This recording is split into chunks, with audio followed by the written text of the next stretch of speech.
Bom dia, pessoal. Bom dia, 7 da manhã em ponto. Hoje é dia 3 de dezembro de 2025, caminhando rapidamente para as festas do fim de ano, né? Aqui, sexta-feira, tem festa da firma, hein?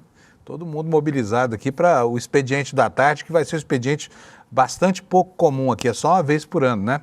Em que, ao invés de computadores e notícias, a gente está mais preocupado mesmo em tomar uma cervejinha e comer um salgadinho para comemorar o ano que está terminando, né? Mas enquanto o ano não termina, nós temos muito assunto pela frente aqui e assuntos gravíssimos que estão acontecendo no Brasil. Eu vou dizer uma coisa para vocês, às vezes os homens que têm um pingo de consciência, né, do potencial de violência que a estupidez do machismo proporciona, eles se sentem envergonhados de ser homem. É o meu caso, por exemplo. Esses dias, nós tivemos, ao longo da última semana, notícias muito tristes, como o de um sujeito que arrasta uma ex-namorada durante 1 quilômetro, né, que provoca amputação das pernas, que depois se apresenta quando é preso para a polícia e tenta ainda mentir que conhecesse a sua vítima. Nós tivemos vários e vários casos no Brasil que são muito tristes, assim, revelam a toxicidade do machismo estrutural que ainda reina na sociedade. Então, o tema feminicídio é um tema urgente, um tema muito sensível. E ontem ele foi abordado pelo presidente Lula, hoje nós vamos tratar bastante sobre essa história do feminicídio aqui. E vamos tratar também sobre assuntos correlatos. Por exemplo, sobre o que está acontecendo agora na extrema-direita brasileira, onde a Michelle Bolsonaro conseguiu quebrar a perna desse machismo residual lá na seara dela, onde ele é cultuado, inclusive o machismo lá é um valor, não é nada condenável, né? Mas, enfim, a mulher tomou o comando, tomou as rédeas das articulações do PL e derrotou de maneira cabal os filhos de Jair Bolsonaro. Tomou deles, inclusive, a articulação feita lá no Ceará. E ontem publicou um vídeo nas redes sociais destroçando o próprio marido, com declarações de Ciro Gomes contra Bolsonaro. Eu fiz aqui um pupurri daquilo que os melhores momentos das acusações que a Michelle editou e postou nos seus stories ontem à noite, para mostrar para vocês como é que está lá o clima na família Bozo, né? Onde a nossa Evita Peron mostrou que está no jogo e para jogar o jogo, né? Além disso, no Senado, nós tivemos ontem Davi Alcolumbre, num ataque de pelanca lá, mandou adiar a sabatina, agora sem data, do Jorge Messias, o indicado de Lula para suceder Luiz Roberto Barroso, e fez críticas severas ao governo. É um ataque de pelanca porque a prerrogativa de enviar a mensagem ao Senado, coisa que ainda não tinha acontecido, é do presidente da República, né? Artigo 383 do Regimento do Senado e artigo 52, inciso 3º da Constituição Federal. Mas o presidente do Senado acha que agora é ele que manda, que ele é que vai determinar a hora de enviar a mensagem e tudo mais. Mas ontem teve que engolir a primeira derrota. E apresentou isso ao país de uma forma estranha, que nós vamos destrinchar para você entender exatamente o que está acontecendo daqui a pouco com o Kleber Lourenço, que apurou bastante bem essa história e vai nos informar aqui quais são as razões por trás do chilique de Alcolumbre, né? E eu vou colocar uma pergunta para você. Aonde é que isso vai parar, né? Porque o país está sujeito agora aos humores dessa gente estranha que age movida por razões insondáveis, né? Razões que a gente não consegue nem enxergar qual é, tá bom?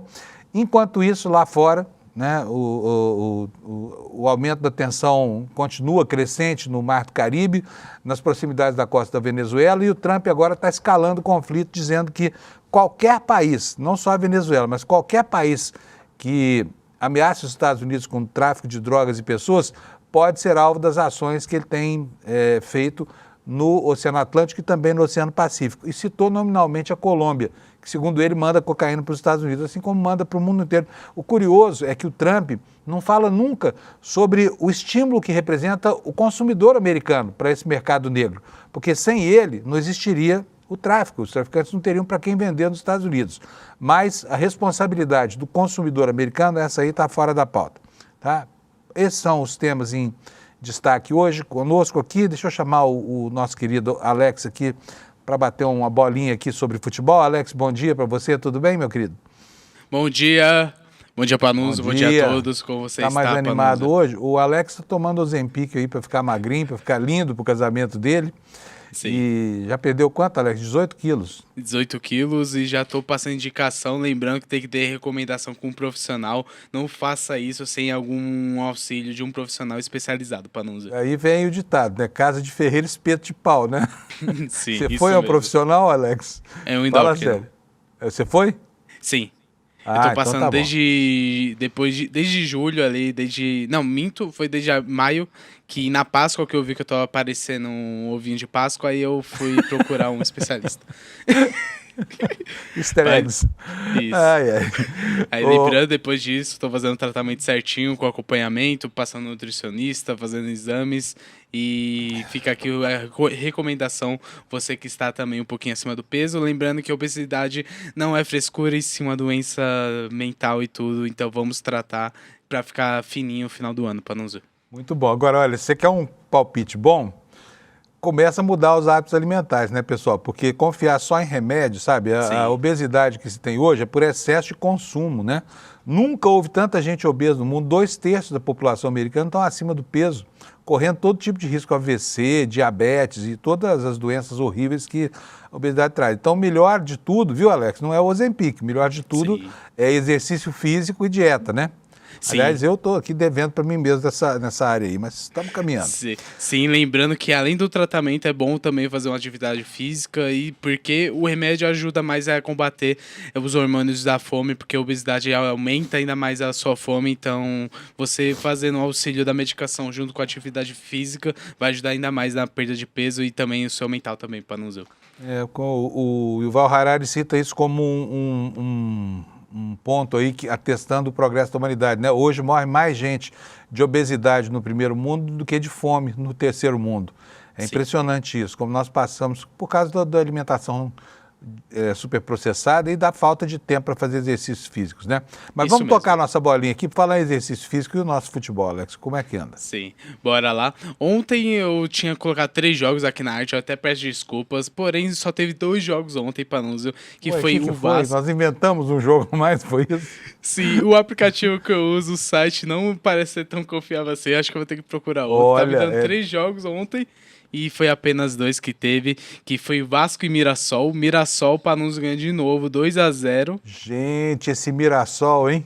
Sim. Caramba, eu quero ir lá em Mirassol fazer uma matéria. Eu não entendo esse Mirassol, sinceramente. Sim. O Zeda que tá na redação, ele foi acompanhar um jogo lá, que foi 5-1 Mirassol, então ele já pode explicar pra gente como é o time do Mirassol jogando, porque está garantido para nos até na fase de grupos da Libertadores, então é o primeiro ano dele na Série A e o primeiro ano já garantido pro principal torneio ali do Sul-Americano no próximo ano, e também teve o jogo entre Grêmio e Fluminense. O Fluminense em uma ótima fase nos últimos 6 jogos, são 4 vitórias e apenas 2 empates, e ganhou ontem fora de casa 2-1 com a ótima atuação do venezuelano Soteldo.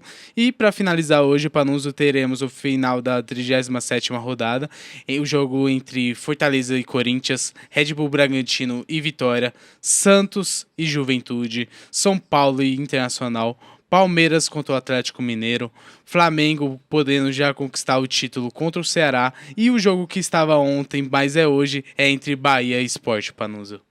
Muito bom. Estamos informados então? Não inventamos nada, nessa. Nem esquecemos nada hoje, tá tudo certo? Certinho, então, beleza, maravilha. Se esquecemos do seu time, reclame, porque nós repomos aqui para você depois a informação, tá bom?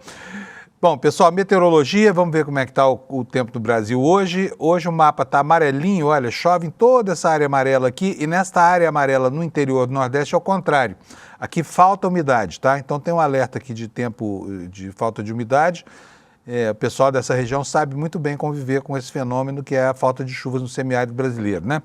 Temos aqui, olha, um alerta de chuvas intensas lá no norte, entre o Amazonas e o Pará, e vários outros alertas aqui nessa faixa alaranjada, que se estende desde o interior do estado de Goiás até o litoral do Espírito Santo, e aí desce até o Paraná e ao norte de Santa Catarina, tá? E os alertas aqui são de quê? Tempestade em Goiás, na região de Goiânia, tempestade aqui no sul de Minas Gerais e tempestade no interior do estado de São Paulo. Tá? E agora a gente vai ver aqui como é que ficam as temperaturas. Olha, no mapa da previsão do INMET, tem aqui essas áreas assinaladas com um tom acinzentado, preto quase, né? Que são as áreas onde deve ter grandes índices de pluviosidade ao longo do dia de hoje, tá bom?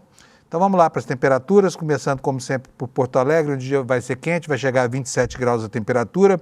Em Florianópolis, poucas nuvens, dia de praia, bom, 25 graus de temperatura.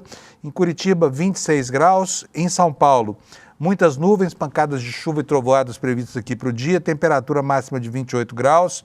30 graus no Rio de Janeiro, onde também deve chover. Em Vitória, no Espírito Santo, 28 graus. Em Belo Horizonte, a máxima chega a 28, pancadas de chuva e trovoadas isoladas previstas para a capital dos mineiros. Em Brasília, a temperatura vai chegar a 26 graus. Chove hoje, para a alegria dos brasilienses, tá? E para alívio dos goianienses, também chove ao longo do dia, né? Vai ter trovoadas isoladas lá, com máxima de 29 graus. Aquele calorão, portanto, não volta durante o dia de hoje. Em Campo Grande, muitas nuvens, máxima de 30 graus Celsius. Em Cuiabá, 30 graus Celsius também, muita chuva na parada para os matogrossenses e os sul-matogrossenses. Vamos para a região norte agora. Porto Velho, muitas nuvens, 30 graus Celsius de temperatura, a mesma coisa para Rio Branco com 29 graus de máxima. Manaus terá 32 graus de temperatura hoje, na hora mais quente do dia. Boa Vista, 33, Macapá, 33 também, Belém do Pará, 33, São Luís, 32. Agora vamos ver o forninho do Brasil, né?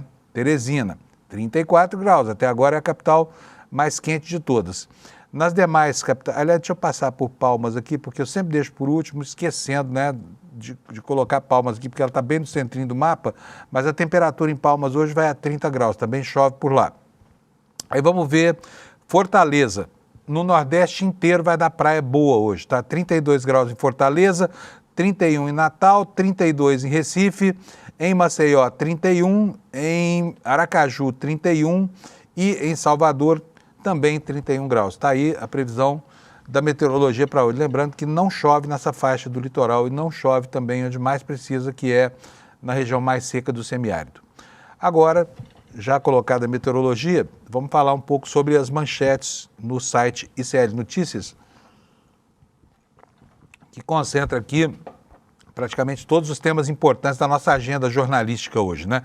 E temos novidades aqui no site do ICL, matéria de Heloísa Vilela, mostrando que há uma relação muito estranha entre um desembargador e a JBS, que acabou atrasando o pagamento do salário de 3 mil trabalhadores, tá? E olha, tem confusão com desembargador, juiz denunciando desembargador lá em Mato Grosso também, daqui a pouco você vai ver. Segunda manchete em destaque aqui no site do ICL, os Correios suspenderam por enquanto aquele empréstimo milionário, bilionário, né, 20 bilhões de reais. Por quê? Por causa dos juros, 136% CDI, taxas que quebraram o Banco Master, tá? Os bancos estavam tentando cobrar dos Correios, né, num empréstimo praticamente sem risco, que tem o aval da União Federal, tá? Outros destaques, a ABIN aponta risco de interferência externa na atuação do crime organizado nas eleições, tá? Preocupação já para 2026, que está aí na lata. A gente tem visto como as milícias, por exemplo, cercam territórios do Rio e impedem o direito de ir e vir de candidatos e o direito de reunião para que candidatos que lhes são avessos ou adversários possam fazer campanha, né? Então a população está sitiada. Sobre o jogo político em Brasília, essa dança do poder estranha, iniciada por Davi Alcolumbre, está aqui a manchete: Davi Alcolumbre cancela Sabatino de Messias sob risco de derrota no plenário. Como eu falei, daqui a pouco nós vamos ter o Kleber Lourenço dizendo aqui para nós o que foi que aconteceu. O Lula ligou para o Trump, tá? Tiveram outra vez uma conversa boa. Aquela química, né, aberta lá na reunião em setembro, na reunião da Assembleia Geral da ONU, continua pautando a relação entre esses dois bicudos que antes não se beijavam de jeito nenhum, agora vivem de treta para cá e para lá, né?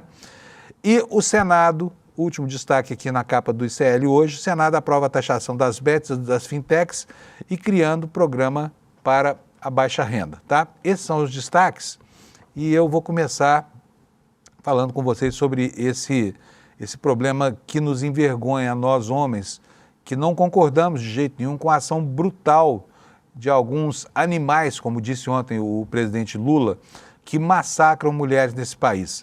A manchete da Folha de São Paulo é sintomática de um tempo que está deixando todo mundo muito triste com o que está acontecendo no país, né? Olha, aqui em São Paulo, né, a brutalidade toma conta do cenário nas relações entre homens e mulheres. E é essa manchete justa para o dia de hoje. Feminicídio registra recorde em São Paulo e a brutalidade dos crimes assusta. Os especialistas apontam que falta priorização no orçamento e omissão social. Tudo isso contribui para agravar o problema. E a maioria dos crimes ocorre dentro de casa, tá? E é cometida por familiares ou pelos companheiros das vítimas. Aqui está o filme, aquele filme horrível. Eu não vou nem colocar porque eu não quero azedar ainda mais o seu dia, mas daquela moça cujo ex-namorado, ou ex-paquera, não sei, a atropelou de maneira covarde e arrastou durante mais de 1 quilômetro, né? Até que o corpo dela se desprendesse da parte de baixo do carro. O que a matéria nos diz? Ela começa situando aqui esse personagem, essa moça que se chama Tainara, dizendo o seguinte: olha, na saída de um bar, Tainara foi atropelada e arrastada por um carro por cerca de 1 quilômetro na zona norte de São Paulo, na manhã de sábado. A 10 quilômetros de distância, 2 dias depois, uma mulher foi atingida por diversos tiros disparados pelo ex-companheiro na pastelaria onde trabalhava. Outra cena de uma covardia, o sujeito com 2 armas na mão, parecia filme de bang bang, né, misturado com um thriller horrível, aí, o thriller sobre o machismo. E aí a reportagem esclarece que em 2025 esse número de crime na capital do estado de São Paulo chegou a 53 mulheres massacradas por monstros que têm ódio de mulheres, né, misóginos, machistas. E o recorde que foi quebrado aconteceu mesmo com 2 meses ainda faltando para terminar o ano. Lá em 2024, no total, foram 51 feminicídios, tá? E eu repito aqui, nós já estamos aqui no comecinho de dezembro com 53 casos. E como os homens, os trogloditas, parece que enlouqueceram, talvez esse placar funesto piore, né, nos próximos dias. E olha só, o estado de São Paulo aumentou 12% o feminicídio, tá? E vem não crescendo. Olha, vocês podem ver que lá em 2016, houve aqui, segundo esse gráfico aqui, que foi compilado pelo UOL, 55 casos, né? Depois passou em 2017 para 98. 2018, 112 casos. 2019, 140. Houve um pequeno recuo para 118 em 2021 e depois a curva não parou de crescer mais. Foram 118 lá, 153 depois, 181, 194 e chegamos agora em 2025 a 207 casos, tá? Que tristeza, né? Então aqui a matéria assinala o seguinte: de acordo com o levantamento do Instituto Sou da Paz, a capital paulista foi o cenário de 1 em cada 4 feminicídios consumados no estado. Na comparação dos 10 primeiros meses de 2025, o mesmo período do ano passado, a alta foi de 23% na cidade de São Paulo. Em relação a 2023, gente, olha que absurdo, 71% de crescimento, 71%. Quer dizer, é quase o dobro, né? O que está acontecendo com os homens desse país? E esse assunto é de uma gravidade tão grande que ontem ele foi objeto de preocupação do presidente Lula, que falou sobre o assunto. Aliás, fez uma manifestação muito emocionada e muito sensível, né? Gostei de ver o Lula abordando o problema do feminicídio. Vou mostrar para vocês a fala do Lula, mas antes eu quero dizer aqui, usando aqui a matéria da Agência Brasil, em que contexto o presidente fez essa manifestação. Está aí na tela para você ler junto comigo. O presidente Luiz Inácio Lula da Silva manifestou-se nesta terça sobre os casos recentes de feminicídios que chocam o país e cobrou dos próprios homens uma resposta para mudar a cultura de violência de gênero que predomina na sociedade. A declaração foi dada durante um evento em Ipojuca, lá em Pernambuco, região metropolitana do Recife, onde ele inaugurava lá obras, lançava obras de expansão da capacidade operacional da refinaria de Abreu e Lima, tá? O presidente disse que a primeira-dama lhe pediu uma luta mais dura para defender o fim da violência dos homens contra as mulheres. Ele citou alguns dos episódios de violência mais trágicos registrados nos últimos dias. O Lula que já disse que ele mesmo, né, vivenciou na sua infância episódios assim. Vamos ver então o que foi que disse o Lula sobre o feminicídio? Alex, roda para mim, por favor, o VT. É preciso que haja um movimento nacional dos homens contra os animais que batem e que maltratam das mulheres, que estupram filha. Nós homens aprendemos a nascer ouvindo dos nossos pais: honra a calça que você veste.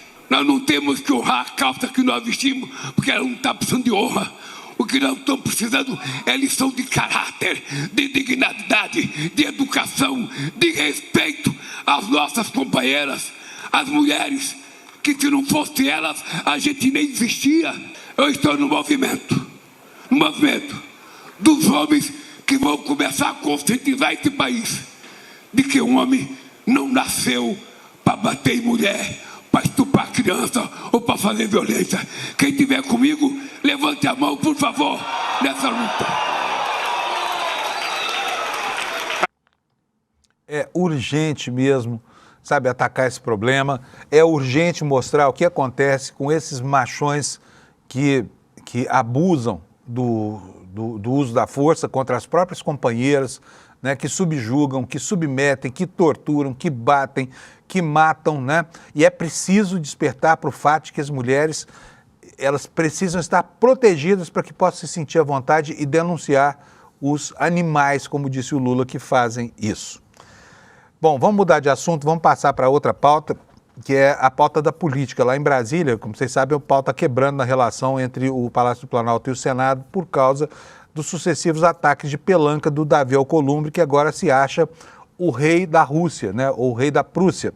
Ele que tem tentado estabelecer, ainda não se sabe por quê, porque realmente nesse episódio aqui, numa exceção absoluta à regra, não houve uma cobrança ainda para que a gente pudesse entender qual é a jogada do Alcolumbre. O que o Alcolumbre quer, né? Porque a gente sabe que ele se orienta por uma ação absolutamente fisiológica e centrada na sua própria carreira, lá nos negócios dele lá no Amapá. Mas dessa vez não está claro isso. Então o que o Alcolumbre quer, que ele está criando tanta dificuldade para o governo assim? Por que ele, de repente, de grande aliado, né, de presidente da casa que revisava as bobagens que a Câmara fazia, virou o que ele virou de 2 semanas para cá? Eu vou pedir a ajuda do meu companheiro Kleber Lourenço para que a gente possa tentar entender o que aconteceu ontem. Tudo bem, Kleber? Bom dia para você. Bom dia, Panunzio. Bom dia à comunidade do ICL. Tudo bem? Tudo bom. Bem-vindo aqui, Kleber. Vamos entender o que está acontecendo. Vou começar aqui lendo a matéria do ICL, um trechinho. Matéria de Kleber Lourenço, tá? Deste que está aqui do meu lado. Mas eu vou ler aqui um trechinho para ele. O Davi Alcolumbre decidiu cancelar a sabatina do Jorge Messias prevista para esta quarta-feira, após avaliar que o governo poderia enfrentar uma derrota no plenário caso o nome do advogado-geral da União fosse votado ainda nessa semana. Decisão que desmonta um calendário que ele próprio havia construído, né? Ele fez um comunicado oficial, afirmou que ele e a presidência da CCJ haviam definido as datas de 3 e 10 de dezembro para a primeira leitura da mensagem, que não houve, né, e 10 de dezembro para a sabatina, que também não haverá agora, deve ficar lá para o ano que vem. E, segundo o presidente do Senado, essa definição do calendário segue o padrão adotado em indicações anteriores e tinha como objetivo assegurar o cumprimento dessa atribuição constitucional. Kleber, você me permite, antes de passar a palavra para você, eu quero mostrar a fala do Alcolumbre ontem. Vou pedir para o Alex colocar aqui o vídeo, porque aí fica mais fácil da gente entender. E já antecipo que há 2 versões lá em Brasília, circulando sobre o que motivou o Alcolumbre. Bota para nós, Alex, por favor. O Senado Federal foi surpreendido com a ausência do envio da mensagem escrita referente à indicação, já publicada no Diário Oficial da União e amplamente noticiada. Esta omissão de responsabilidade exclusiva do Poder Executivo é grave e sem precedentes. É uma interferência no cronograma da sabatina, prerrogativa do Poder Legislativo. Por fim, para evitar a possível alegação de vício regimental no trâmite da indicação, diante da possibilidade de se realizar a sabatina sem o recebimento formal da mensagem, esta presidência e a Comissão de Constituição e Justiça do Senado Federal determinam o cancelamento do calendário apresentado.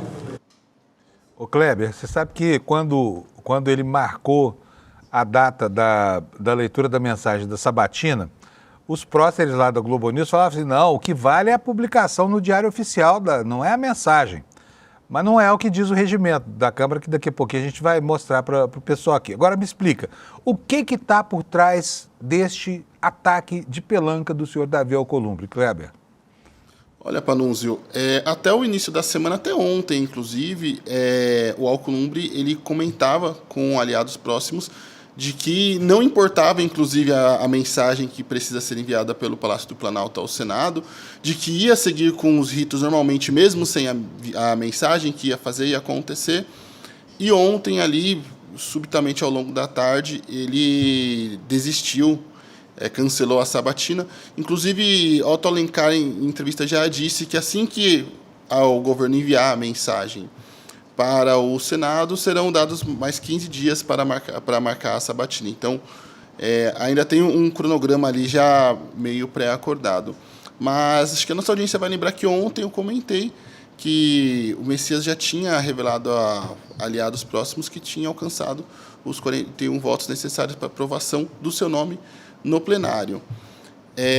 Um dos motivos desse recuo, acho que dá para dizer assim, do Alcolumbre, vem do fato de Messias ter atingido esses votos.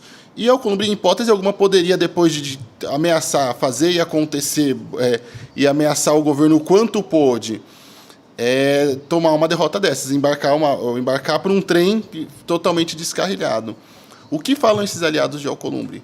Que a ideia agora é fazer esse freio de arrumação com esse cancelamento. Dentro dos próximos dias, Lula vai se encontrar com o Alcolumbre. Muito provavelmente, quando a mensagem do governo for enviada ao Senado e o nome de Messias for votado, ele será aprovado, e aí Alcolumbre poderá falar que foi aprovado após uma conversa com o governo, que o governo meio que indiretamente teve que se submeter aos seus mandos e desmandos, e aí ele não vai ter essa derrota para o seu histórico. E isso é muito importante a gente ressaltar, porque, inclusive, já havia sido sinalizado pelo próprio governo que a mensagem ao Senado seria enviada nos próximos dias ainda essa semana. Então, veja só como é que é. Ele percebeu que ia ter essa votação, que ia ter esse movimento, e ele já cancelou a sabatina ali para conseguir conversar com o governo. Mas, de fato, o que esses aliados de Alcolumbre sustentam ainda é que, sim, o Jorge Messias tem, sim, os votos necessários para aprovação, e o mais importante, que para eles o mais complicado, enquanto não há essa definição e essa conversa com o presidente Lula, entre Lula e Alcolumbre, é essa pressão que a Alcolumbre pode tentar fazer ainda nesse meio tempo para dificultar os trâmites ali para aprovação de Jorge Messias. E aí, agora, o Kleber, pode falar, Panunzio. É o seguinte, o Alcolumbre reclamou ontem, falou, o governo não respeitou o calendário feito pelo próprio Congresso. Agora vamos ver o que diz a legislação. Eu queria mostrar para as pessoas o que rege o funcionamento dessa indicação, para que a gente pudesse entender melhor a dinâmica dessa crise. Então vamos lá. Tudo começa no artigo 52, inciso 3º do caput da Constituição Federal. Ela diz o seguinte, compete privativamente ao Senado Federal, como você está vendo aí, inciso 3º, aprovar previamente por voto secreto, após a arguição pública, a escolha de, entre outros, a linha A, magistrados nos casos estabelecidos nessa Constituição. É o caso dos ministros do Supremo, tá? Agora vamos lá para o que regula o rito dessa nomeação, que é o artigo 383 do Regimento Interno do Senado, que você está vendo aí na sua tela. No caput, ele diz o seguinte, na apreciação do Senado Federal sobre a escolha de autoridades, observar-se-ão as seguintes normas. Inciso 1º, a mensagem que será lida em plenário e encaminhada à comissão competente deverá estar acompanhada de amplos esclarecimentos sobre o candidato e de A, currículo vitae, com as atividades profissionais exercidas pelo indicado, com a relação de publicações e declarações quanto à existência de parentes exercendo cargos na administração pública, com relação à participação a qualquer tempo como sócio de empresas e também da regularidade fiscal no âmbito dos 3 poderes. É o que diz o regimento do Senado. Portanto, Se não recebeu a mensagem, não tenho que marcar a data. Ou está errada essa minha interpretação, que não é só minha, inclusive na advocacia do Senado, há fontes dizendo que realmente o Alcolumbre se precipitou. Na ausência da mensagem, ele marcou 2 compromissos sem poder fazer isso, não é, Kleber? O que me chama a atenção nessa atrapalhada do Alcolumbre é alguém experiente que já passou pela presidência do Senado e tem essa trajetória política nessa Casa Legislativa, cometer um erro tão pueril, de principiante. A gente espera esse tipo de coisa, por exemplo, do Hugo Mota, que dia sim, dia também, comete esse tipo de deslize, se atrapalha em articulação, se enrola com aliados e todo tipo de coisa. Agora, com a Alcolumbre chama a atenção isso. E o mais importante aí, refaço até o questionamento que eu fiz ontem para a nossa comunidade, Panunzio, Alcolumbre constantemente acusa o governo de indicar Jorge Messias, até pegando a frase que ele disse exatamente, por interesses de ocasião, que haveriam interesses de ocasião do governo em Jorge Messias, mas até agora não ficou claro, o Alcolumbre não deixou claro para a sociedade brasileira como um todo quais são os seus interesses de ocasião, seja na reprovação do nome de Jorge Messias, seja na defesa intransigente da indicação de Rodrigo Pacheco para a vaga no STF. Então é importante que a Alcolumbre deixe claro isso para a sociedade. Mais uma vez, faça essa cobrança, inclusive, que a Alcolumbre deixe claro para a sociedade brasileira qual é o seu interesse na insistência de Rodrigo Pacheco no Senado. É importante isso para toda a sociedade, Panunzio. Pois é, agora como é que vai acabar essa crise? Porque que parece certa a derrota de Davi Alcolumbre, porque havia, né, e acho que ele não contava com isso, apesar de toda a experiência política que tem, havia 13 ou 14 votos lá de senadores que são evangélicos e que estão aí querendo apoiar o Alcolumbre. Como ele já tinha cerca de 30 votos, que era o que se estimava no começo, ele já teria a maioria e teria mais 1 ou 2 votos de garantia, não é isso, Kleber? Isso daria a ele uma certa tranquilidade nesse momento, mas o Alcolumbre tentou impedi-lo de conversar com os colegas, né?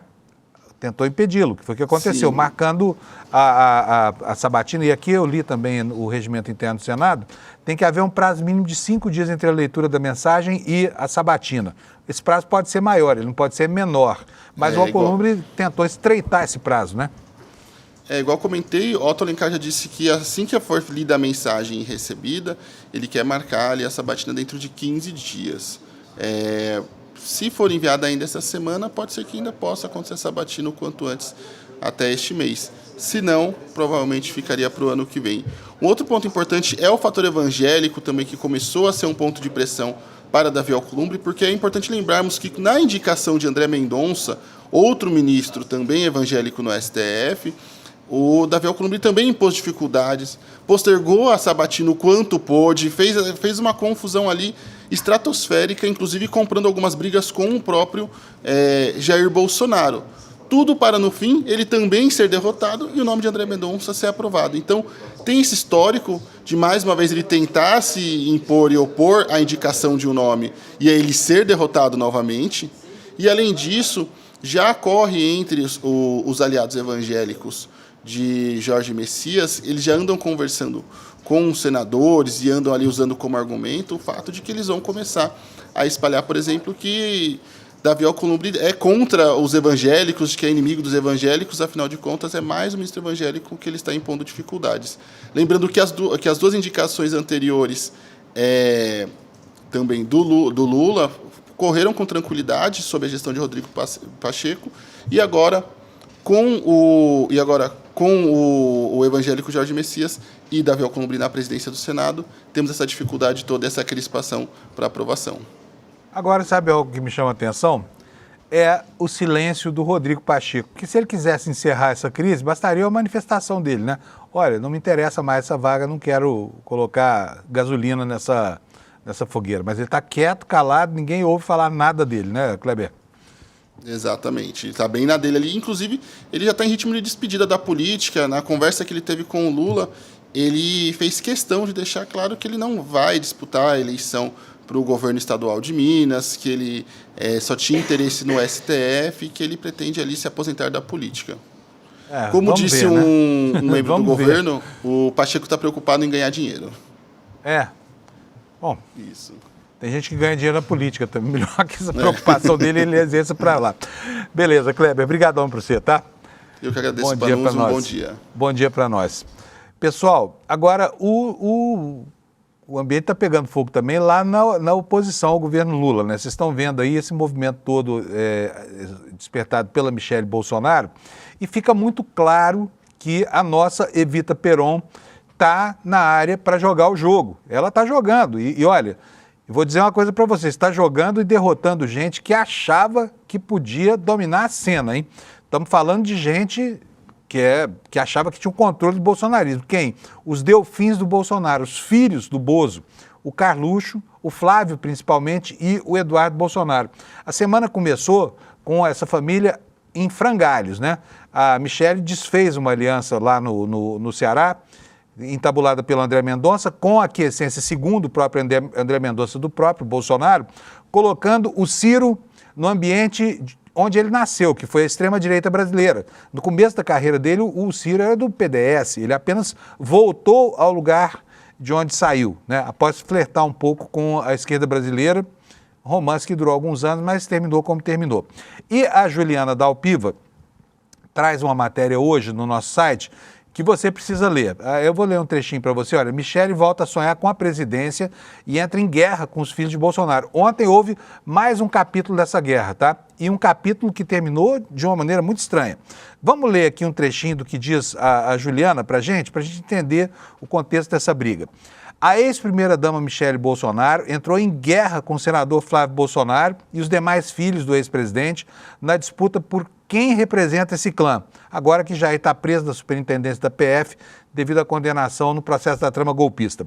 Interlocutores da família avaliaram que, apesar do veto de Bolsonaro à candidatura de Michelle à presidência da República, ela teria mantido viagens e eventos nos últimos meses, criado uma agenda própria e ainda sonhando com a possibilidade de disputar esse cargo em 2026. O comportamento, porém, foi identificado, a pretensão dela foi notada pela família e ela passou a sofrer retaliações. Quero chamar a atenção para vocês, já que o tema do dia hoje está muito entrelaçado com a questão do machismo.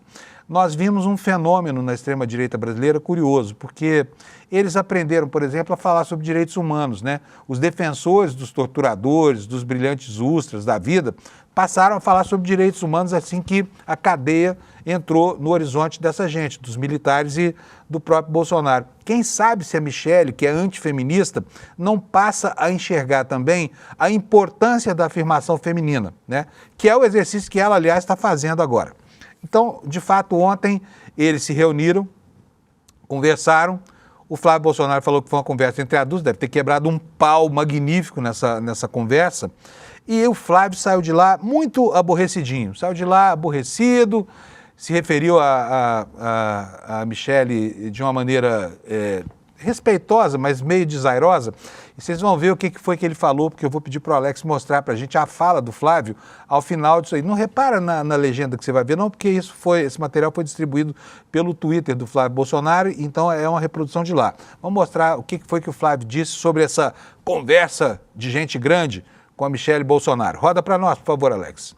E acabamos de ter uma conversa muito boa aqui no PL, junto com o presidente Valdemar, junto com a nossa liderança feminina nacional, a Michelle Bolsonaro.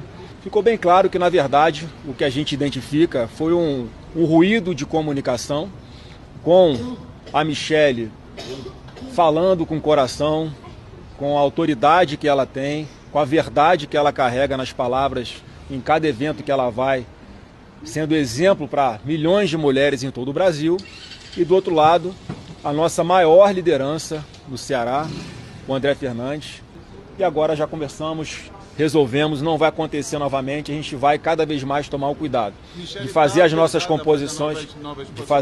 composições, sempre ouvindo quem são nossas referências nos estados, e o André vai continuar seguindo, André, nesse trabalho de buscar ali a melhor composição, para que a gente consiga lá no Ceará ter um desempenho melhor. E lá no Ceará a gente quer continuar contando muito com a sua força, com a sua inteligência, com a sua maturidade, para que a gente possa fazer a coisa correta. Vocês viram, o André Fernandes estava do lado dele, né? E ele falando do André Fernandes assim, ele vai continuar buscando a melhor aliança, quer dizer, essa aliança aí está condenada. Aí vocês acham que isso pacificou a coisa? Ficou tudo tranquilinho lá no âmbito da família, lá nessa reunião com o PL, Valdemar da Costa Neto, André Fernandes e os machões, os delfins, os varões contra a varoa, né? Eles chamam ela de varoa. E não aconteceu nada disso. Sabe o que aconteceu? A Michelle saiu de lá e botou no Instagram dela uma sequência de vídeos do Ciro Gomes destruindo o Bolsonaro. 7 minutos de pancadaria pura. Que significa o seguinte, ela saiu de lá para destruir qualquer chance de materialização dessa aliança com o Ciro Gomes lá no Ceará e se impondo como articuladora do partido, porque ela impediu essa aliança, tá? Vamos ver, agora eu separei aqui, fiz um pupurri para vocês dos melhores momentos e aqui já ressalto para vocês que é impossível a gente não ver isso com a curiosidade que o assunto suscita, mas também não dá razão ao Ciro Gomes, nesse caso, né? Apesar de, enfim, é só nesse caso, mas ainda assim vocês vão ver por quê, vão entender já. Roda para nós, por favor, Alex, o vídeo. Não tinha nada, era um picareta do baixo clero que roubava dinheiro na gasolina. Eu fui colega dele lá na Câmara, sabe? Roubava dinheiro da gasolina, roubava dinheiro de funcionário fantasma, um picareta dos últimos níveis que existia na Câmara Federal. Porque ele é um imbecil imitador do Trump. Sabe? Piorado, né? Mas muito piorado, porque ele é um grosseiro imbecil. Ele é mais burro um pouco. É muito mais burro. Muito mais, tá? Muito Talvez. mais, mas muito mais. O Bolsonaro... É sério, o Bolsonaro... os dois falam, beleza, é parecido Bolsonaro com é quase um idiota. Eu tô te dizendo, eu conheço ele de perto. Vocês são os filhos do Bolsonaro, esse bando de picareta da rachadinha, que inventaram isso. O Flávio comprou uma mansão de 6 milhões de reais em Brasília, é um ladrão. Muito esquisito isso aí. Esquisito sou eu. Ele é ladrão. O Bolsonaro é ladrão, os filhos são ladrões, as ex-mulheres tudo ladras. O Bolsonaro só é valente até a hora que a gente encara ele. Eu conheço o Bolsonaro, isso é um frouxo de longa data. Picareta, frouxo, bandido, é ele que corrompeu os filhos, as mulheres. O que eu defendo é que o Bolsonaro pague, e pague caro, pelos crimes continuados que cometeu. O crime mais grave que ele cometeu foi o crime de genocídio. Roubar dinheiro de joia só mostra o nível de degradação, sabe, de avacalhação da liderança brasileira. Rachadinha, roubalheira, compra de coisas de imóveis em espécie, tudo isso está indicando o nível, sabe, de ladrão de galinha que nós colocamos na presidência da República Brasileira. Eu considero o Bolsonaro um boçal genocida. E ele mente que só cachorro que acua a alma, esse Bolsonaro, vai ser preso, porque é um criminoso. A explicação chama-se Jair Messias Bolsonaro. Negacionismo, superfaturamento, roubalheira, botou o Brasil no fim da fila da vacina. Todo mundo que sabe da vida pública brasileira sabe que o Bolsonaro não é decente. Todo mundo sabe, o serviço de inteligência do Exército sabe. Vive enganando o povo brasileiro. Pois é, repetindo para você aqui que pegou o carro já andando, isso está nos stories da Michelle Bolsonaro. Pode abrir lá o Instagram, bota lá Michelle Bolsonaro, você vai ver uma sequência de 7 minutos e tanto, né? Eu vou falar uma palavra aqui estranha, de vitupério. Ela tirou será? Nos stories ela tirou? Bom, de madrugada, a hora que eu acordei, estava lá ainda. Agora o Alex está me dizendo que ela tirou. Em todo caso, eu fiz uma cópia aqui, depois eu boto para você na internet, para que vocês vejam, né, a maneira destrutiva com que ela atuou nesse episódio aí, detonando para valer. Agora, eu não ouvi até agora o Ciro Gomes. Cadê o Ciro que não fala nada, né?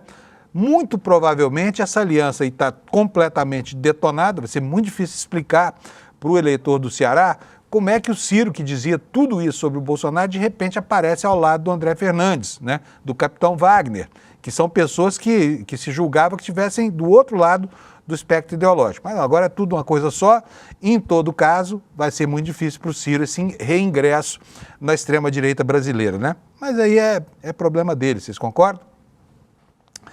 Bom, gente, vamos falar sobre Lula e Trump. O Lula ontem ligou para o Trump. Tinha vários assuntos para tratar com ele e tratou de todos os assuntos. Inclusive falou da Venezuela, mais uma vez ele se dispôs a atuar como mediador, mas falou também sobre as tarifas que ainda vigoram para boa parte dos produtos exportados pelo Brasil e muitas outras coisas. Então, quero mostrar para vocês aqui o que aconteceu com relação a esse telefonema. O Trump, logo depois, divulgou uma tuitada. Eu vou mostrar para vocês. Não, eu estou sem esse tweet aqui agora, não vou mostrar para vocês, mas não tem problema, porque eu tenho o vídeo da fala do Trump aqui. E se você não conseguir ler a legenda, porque ela está pequenininha, eu vou traduzir aqui para você o que ele fala, para que você possa entender tudo direitinho. Foi mais uma vez uma conversa considerada por ambas as partes muito boa, né? E que pode levar a uma condição de mais proveito nessa relação, uma relação multissecular entre Brasil e Estados Unidos, apesar das diferenças no campo ideológico que separam uns e outros, né? E posso dizer o seguinte, olha, pelo que se viu de Trump na reação logo depois do telefonema, o Bolsonaro é mesmo rei posto, rei morto, tá? Não tem para ele mais. Alex, por favor, o vídeo do nosso senhor Trump, o grande interventor do continente, falando acerca desse telefonema de 40 minutos com Lula. Yeah, we had a great talk. We talked about trade, we talked about falaram sobre comércio, sobre as sanções. Ele explica que sancionou alguns dignitários brasileiros porque aconteceram certas coisas, sem fazer referência ao Bolsonaro. A conversa foi muito boa, eu gosto dele, ele é muito bom. Tivemos boas reuniões, como vocês sabem, vamos ter uma conversa, e tivemos uma conversa muito boa hoje. Foi o que disse o Trump sobre essa conversa com o Lula, né? E então está aí, a relação entre Brasil e Estados Unidos segue num processo de melhora, isso a despeito do aquecimento do clima na geopolítica continental, porque, como se sabe, o cerco do Trump aos supostos traficantes já colocou um outro país no alvo das ações americanas, que foi a Colômbia, país com quem, historicamente, os Estados Unidos sempre tiveram uma boa relação, né? Agora, lá nos Estados Unidos, as declarações do Trump continuam gerando indignação entre a fração da opinião pública norte-americana que não está alinhada com o fascismo representado por ele. Olha só o que o cara diz, está na capa do New York Times, se você abrir na internet você vai ver isso aqui, olha. Trump chama os somalis de lixo, diz que ele não os quer mais dos Estados Unidos. Diz aqui o olhinho da matéria que o presidente Trump tem um histórico de insultar pessoas de países africanos, mas a explosão foi chocante na intolerância sem remorso manifestada por ele em relação à população somali, né? E então os juízes continuam, os absurdos continuam se sucedendo lá nos Estados Unidos, né? Enfim, nada indica que essa escalada de violência verbal e a escalada da tensão geopolítica vão amainar, porque o Trump está dando espaço aqui para algo que faz parte do seu perfil ideológico, né? Ele é uma pessoa que está comprometida com o racismo e o segregacionismo desde sempre, tá bom? Outros assuntos aqui com relação às questões brasileiras aqui, de volta ao noticiário brasileiro, a preocupação da Agência Brasileira de Inteligência com relação à interferência de certos fatores que podem conspurcar a eleição de 2026. Nós temos aqui na capa do ICL hoje, essa matéria que você vai ver aí agora, olha, a BIM está apontando um risco grande de interferência externa e de atuação do crime organizado nas eleições. A gente sabe, não é novidade para ninguém, por exemplo, como é que as milícias no Rio de Janeiro atuam, né? Segregando alguns candidatos que não são apoiados por ela, que não recebem apoio, e fazendo com que a população, muitas vezes, vá acuada para a urna para votar naqueles candidatos que os milicianos querem ver eleitos, tá bom? Matéria da Folha Press está aqui no nosso site, que diz o seguinte: a ABIN aponta como riscos para o processo eleitoral de 2026 a interferência externa e a atuação do crime organizado, segundo um documento sobre desafios da instituição para o próximo ano. Além disso, o uso de inteligência artificial para desinformação e a crescente radicalização religiosa são fatores que, segundo a agência, ameaçam deslegitimar as instituições democráticas. O nome desse documento é Desafios da Inteligência, edição 2026, um relatório em que a ABIN apresenta à sociedade e às autoridades a sua avaliação sobre os riscos diretos e indiretos à segurança do país no próximo ano. De acordo com a ABIN, o Brasil enfrenta desafios relacionados à manutenção da democracia e à estabilidade institucional e desde 2018 observa-se que há uma propagação recorrente principalmente por meio de plataformas digitais de desinformação acerca das eleições brasileiras. Processo que, segundo a agência, resultou em mobilizações que questionavam o processo eleitoral nacional e que culminaram nos ataques golpistas do 8 de janeiro de 2023. Portanto, o assunto continua candente, né? O assunto continua na pauta. Nós tivemos eleições presididas sob a égide das fake news a partir de 2018. Então, tivemos 2018, 2020, 2022, 2024 e estamos caminhando para um 2026 nos mesmos moldes, tá? Enquanto isso, né, temos aqui uma nota positiva lá para dar sobre o Senado da República. Senado, né, que deu uma guinada nos últimos dias, como você sabe aí, até a julgar por tudo que você já viu hoje no noticiário, mas ontem foi aprovada a taxação das bets e das fintechs e a criação com esse dinheiro de um programa de baixa renda, né? Vamos ler aqui um trechinho da matéria que está no nosso site, dando conta do seguinte: o Senado aprovou nesta segunda o projeto de lei que amplia a taxação sobre bets, que são as empresas online, e as fintechs, que são as empresas de pagamento que atuam no mercado financeiro. 2 projetos de lei também instituíram um programa de regularização de dívidas para trabalhadores de baixa renda. A proposta considerada peça-chave pelo governo para reforçar o Caixa a partir de 2026 foi aprovada pela Comissão de Assuntos Econômicos por 21 votos a 1 e agora segue para a Câmara dos Deputados, tá? Então esse é outro assunto. Com relação ao Davi Alcolumbre, temos hoje várias análises no jornal, porque tem 2 versões correndo lá em Brasília. A primeira delas dá conta de que o Davi Alcolumbre teria agido por um instinto de nobreza, né, para evitar uma derrota do governo no plenário do Senado, quando da votação da indicação do Jorge Messias para a vaga do ministro Luiz Roberto Barroso. Outra versão dá conta de que o Davi Alcolumbre simplesmente tirou o compromisso da agenda porque ele seria derrotado. Essa é a versão mais consistente, inclusive versão que o Kleber apresentou para a gente agora, né? Mas nos jornais a coisa está da seguinte maneira. Olha só, a primeira manchete da Folha de São Paulo: Alcolumbre usa recuo em data da sabatina para retomar o controle sobre a indicação de Messias. E o que é que nos diz o corpo dessa matéria? Ela fala o seguinte: o presidente do Senado, Davi Alcolumbre, recuou da data que havia anunciado para a sabatina em uma tentativa de retomar o controle sobre o processo. Até poucos dias atrás, Alcolumbre queria avançar com a avaliação do postulante ao STF, mesmo sem o governo ter enviado os documentos necessários para oficializar a indicação, mas não teve apoio suficiente na casa e aí foi obrigado a recuar da ideia. Os ministros do Supremo são indicados pelo presidente da República, mas só assumem o cargo, lembra o jornal, depois da sabatina e tem que ter a aprovação de 41 dos 81 senadores, que é metade mais um. A data anunciada por Alcolumbre antes de o governo enviar a papelada deu a Lula o poder de manter ou de cancelar a sabatina conforme a sua conveniência. Como o indicado sofre resistência dos senadores, o presidente da República poderia simplesmente não enviar a mensagem, viabilizando ele mesmo a sabatina, que foi o que acabou ocorrendo, né? A avaliação predominante no Senado é de que, com o cancelamento, isso acaba zerando o jogo. Por quê? Porque a tramitação, que ainda depende de Lula enviar a mensagem, abre prazo para que os bicudos que não estão se beijando possam finalmente negociar.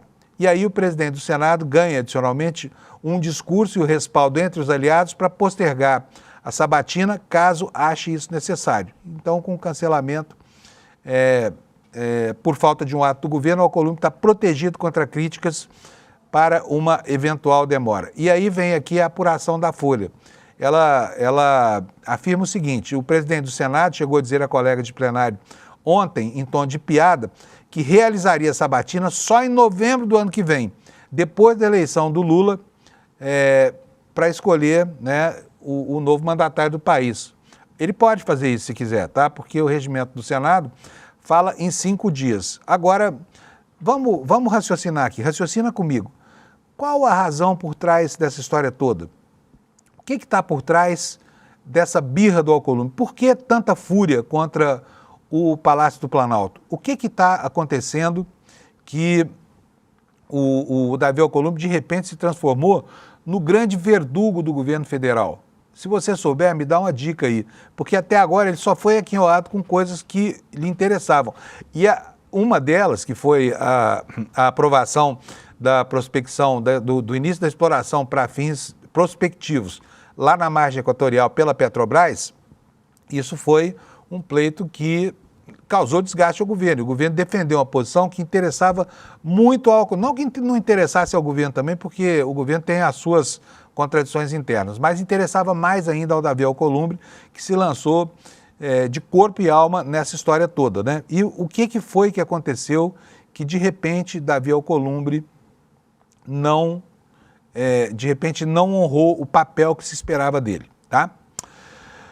Vou voltar aqui ao noticiário internacional, nós temos alguns minutinhos aqui, e ontem a gente já viu que o Trump chamou os somalis de lixo, né, com toda a sua carga de preconceitos, mas não foi só isso, tá? Os Estados Unidos também suspenderam todas as solicitações de imigração de 19 países do planeta. Tá? A matéria que está aqui na capa do G1 está também nos jornais norte-americanos, mas eu vou ler daqui para você tomar conhecimento do que aconteceu.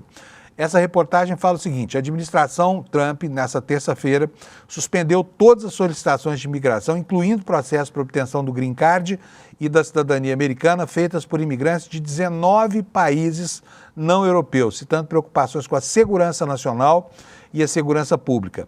A suspensão se aplica a pessoas desses 19 países que já estavam sujeitos a uma proibição parcial de viagem em junho, impondo novas restrições à imigração. A lista inclui países como, por exemplo, Afeganistão e a Somália, né, da qual o presidente reclamou explicitamente ontem nos jornais, como eu disse, com toda a sua carga de preconceitos e de racismo mesmo, escrachado. O memorando oficial que detalha a nova política cita o ataque contra membros da Guarda Nacional em Washington na semana passada, no qual um afegão foi preso como suspeito. Um membro da Guarda Nacional foi morto e outro ficou, como você sabe, gravemente ferido. Trump também intensificou a retórica contra somalis nos últimos dias, chamando de lixo, como a gente já mostrou aqui para vocês no New York Times, e dizendo que não quer essa gente no seu próprio país, tá? Além disso, outra matéria com relação a essa política escandalosamente preconceituosa de Trump, foi essa declaração dele ontem, dizendo que qualquer país, não só mais a Venezuela, contra o qual está sendo usado o estigma do narcoterrorismo para, enfim, tentar depor o governo Maduro, mas agora Trump coloca a Colômbia também no alvo, tá? Ele diz que qualquer país que trafique drogas, e citou nominalmente a Colômbia por causa da produção de cocaína, pode entrar na mira dos Estados Unidos, né? A matéria esclarece o seguinte: a declaração foi feita durante uma reunião com o secretário de governo. Ao comentar o combate ao narcotráfico, Trump acusou a Colômbia de manter fábricas de produção de cocaína e disse que as drogas são enviadas para os Estados Unidos. A Venezuela é muito ruim, disse ele, provavelmente pior que a maioria, mas muita gente faz isso. Eles enviam assassinos para o nosso país, como se os americanos tivessem nada a ver com isso, né? Como se os médicos americanos não tivessem feito com que a população caísse vítima do fentanil e outras drogas aí que chegavam pelas farmácias para os consumidores adictos, né? A matéria fala o seguinte: olha, segundo o relatório mundial sobre drogas de 2025 da Agência da ONU para Drogas e Crimes, grande parte da cocaína chega aos Estados Unidos proveniente da Colômbia, Peru e Bolívia. Já a maior parte do fentanil, que é o opioide responsável por 70% das overdoses em 2023, vem do México. Portanto, está aqui escancarada a contradição daquele que é, com toda certeza, e sempre foi o maior consumidor de todas as drogas produzidas em qualquer parte do mundo. E a população americana passa ao largo dessa discussão, como se tratar o dependente, tratar o doente e aplicar políticas internas para mitigar o problema não fosse também parte da solução. A solução é só massacrar o camponês pobre que, na ausência de outro ativo ou de outra condição para produzir commodities, ou seja lá o que for, na América do Sul, acabam caindo nas malhas do tráfico internacional e produzindo a folha de coca, tá bom?